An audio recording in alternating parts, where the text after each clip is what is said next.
அந்த ஆசனவாய் ரெக்டம்னு சொல்லுவோம் இல்லைங்களா, ரெக்டம் அண்ட் ஏனஸ், அங்கே பார்த்துட்டோம் அப்படின்னா அங்கே வந்து மூல நோய் நிறையா பேருக்கு இன்றைக்கி அடிப்படையில் அது ஒரு நோய் வந்துடுதுங்க. என்ன காரணம்? முன்னெல்லாம் பார்த்தா டாய்லெட் போவேணான்னு யோசிப்பாங்க, டாய்லெட்டுக்கு போவேணா அப்படின்னு யோசிச்சுட்டு தள்ளி போடுறது போய் இன்றைக்கி பார்த்திங்கன்னா இன்றைக்கி இருக்க யங்ஸ்டர்ஸாக இருக்கட்டும் வயசானவங்களாக இருக்கட்டும் டயலெட்டில் போய் இந்த ஸ்மார்ட் ஃபோனை வச்சுக்கிட்டு அரை மணி நேரம் 45 நிமிஷம் அந்த பொசிஷன்லேயே உட்காந்துருக்குறாங்க. அப்படிங்கும்போது கன்ஜஷன்னா ரத்த ஓட்டம் எல்லாம் அங்கே போய் கம்ப்ளீட்டாக பெல்விக் கன்ஜஷன் ஆகி அந்த இரத்த குழாய்கள்லாம் வெடிக்கிற அளவுக்கு வந்துடுது. அவ்வளோ ரத்தப்போக்குலேருந்து அந்த மூல நோய் எல்லாருக்கும் வர ஆரம்பிச்சிருச்சு ஜென்ரலாக. என்ன காரணம்? அதிக நேரம் செலவிடுறது டாய்லெட்டில். ஓகேங்களா? அது வந்து ஒரு ஒரு ஒரு என்டர்டெயின்மெண்ட் ஸ்பாட் ஆகிடுச்சு இன்றைக்கி டாய்லெட் ஆனது. சரிங்களா? ஸோ இந்த பழக்கம் 10 நிமிஷத்துக்கு மேலே நீங்கள் டாய்லெட்டில் இருக்கக்கூடாது. அதிகபட்சம் 5 நிமிஷம், அதுதான் சரி. அதிகபட்சம் 10 நிமிஷம். சரிங்களா? 5 நிமிஷத்துலேயே 10 நிமிஷம். வயிற்றுலேருந்து அழுக்கு வெளியாகிடுச்சா உடனடியாக வெளியில் வாங்க. வெளியாகலையா வாங்க, அதுக்கப்புறம் அடுத்த வாய்ப்பு கிடைக்கும்போது மறுபடியும் போய் மலம் கழிக்கிறதுக்கு ட்ரை பண்ணுங்கள். மற்றவிர அங்கே ரொம்ப நேரம் உட்காந்து அந்த மாதிரி செய்கிறீங்க அப்படின்னாலே அதனாலே பல நோய்கள் உருவாகும். ஏன்னா அங்கே இருக்கிற காற்றே வந்து ரொம்ப டர்ட்டி உங்களுக்கு நிறைய பாக்டீரியாஸ் வைரஸ் எல்லாம் பரவுறதுக்கான வாய்ப்புகள் உண்டு. ஸோ அதனால் இது ஒரு வெரி பேட் ப்ராக்டிஸ். அதுதான் அடிப்படையில் காரணம். இரண்டாவது, நம்ம சாப்பிட்ற உணவு. நான் உங்களுக்கு ஆல்ரெடி சொல்லிட்டேன், உங்கள் மவுத்துலேருந்து ஏனஸ் வரைக்கும் 33 அடி. நீங்கள் சாப்பிட்ற உணவு உங்கள் வாயில் குடலில் மட்டும் ஸ்ட்ரெஸ் கொடுக்குதுன்னு நினைக்காதீங்க, உங்கள் ரெக்டம்லேயும் ஸ்ட்ரெஸ் கொடுக்கும். உங்கள் வாயில் புண்ணு வருதுன்னா உங்கள் குடலில் வயிற்றில் எல்லா இடத்துலையும் புண்ணு வருதுன்றது தான் அதுக்கான அடிப்படை அர்த்தம். சில டைம்லாம் வாய் திறந்து பேச முடியாது, ஒரு வாடை வரும் பாருங்கள், ஹெல்டோசின்னு சொல்லுவாங்க. ஓகேங்களா? Bad breath. அது என்ன அப்படின்னா அவங்க வயிறுலேருந்து குடல்லேருந்து அத்தனையும் கெட்டு போயிருக்குன்றது, அவங்க குடலில் நிறைய அழுக்கு தேங்கி இருக்குன்றது தான் அதுக்கான அர்த்தம்.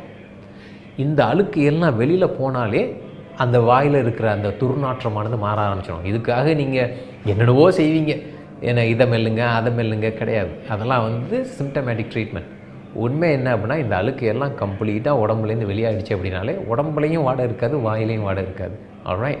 ஸோ இது இரண்டாவது. ஓகே, எனக்கு ஆல்ரெடி மூலம் வந்துடுச்சு சார், நான் என்ன செய்கிறது? ஆல்ரெடி ரொம்ப கஷ்டப்பட்டுருக்கேன். நிறைய பேர் பார்த்திங்கன்னா உள் மூலம் சொல்லுவாங்க, வெளி மூலம் சொல்லுவாங்க, ஃபெஸ்டுலா, அந்த மாதிரி நிறையா பிரச்சனைங்க உண்டு.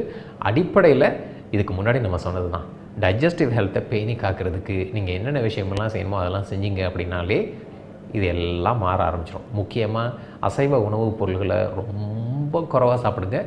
உங்களால் இந்த பிரச்சனை இருக்கும்போது அவாய்ட் பண்ண முடிச்சுன்னா இன்னும் நல்லது. நிறையா காய்கறிகள் சாப்பிடுங்க.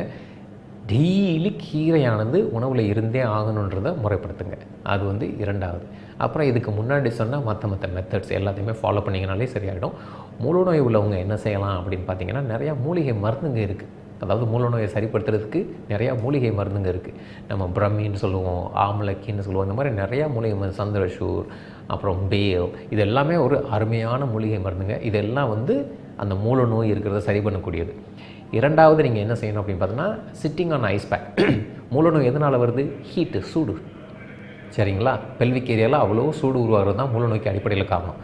நம்ம இயற்கை மருத்துவம் என்ன செய்யலாம்? நீங்கள் சிம்பிளாக அந்த ஐஸ் பேக்லாம் இருக்குது பாருங்களேன், ஃப்ரிட்ஜில் இல்லை ஐஸ் கட்டி இருக்கும் பாருங்களேன், அது ஒரு பிளாஸ்டிக்கில் கட்டிட்டு அது ஒரு துண்டில் வச்சுட்டு சாதாரணமாக நீங்கள் டிவி பார்க்கும்போது சீட்டில் வச்சு அது மேலே உட்காந்துட்டு டிவி பாருங்கள். அதுவே உங்களுக்கு அவ்வளோ உதவி பண்ணும். அப்புறம் வந்து பட்டர் புல்லட் ட்ரீட்மெண்ட்னு ஒன்று சொல்லுவோம். அது வந்து என்னென்னா, நம்ம வெண்ணெய் இருக்கு இல்லைங்களா, பட்டர், அதை வந்து ஒரு புல்லட் ஷேப்பில் கட் பண்ணிவிட்டு ஃப்ரீசரில் வச்சுட்டு அது ஜென்டலாக ரெக்டமில் அப்ளை பண்ணுறது டாய்லெட் போனதுக்கு அப்புறம். ஸோ இதெல்லாம் செய்யும்பொழுது ஜென்ரலாக குறைய ஆரம்பிச்சிடும். பட் ஒருவேளை உங்களுக்கு ரொம்ப மோசமாக இருக்குது, ரத்தம் போயிட்டுருக்கு, ரொம்ப வீக்காக இருக்கிறீங்கன்னா அந்த கண்டிஷனில் நீங்கள் சரியான மருத்துவரை அணுகி அதுக்கான முறையான ட்ரீட்மெண்ட் எடுத்தால் தான் சரியாகும். என்னென்னா ரொம்ப முத்த விட்டு கஷ்டப்படாதீங்க. ஆல்ரைட்? ஸோ அதுவும் வந்து அடிப்படையில் ரொம்ப அவசியம்.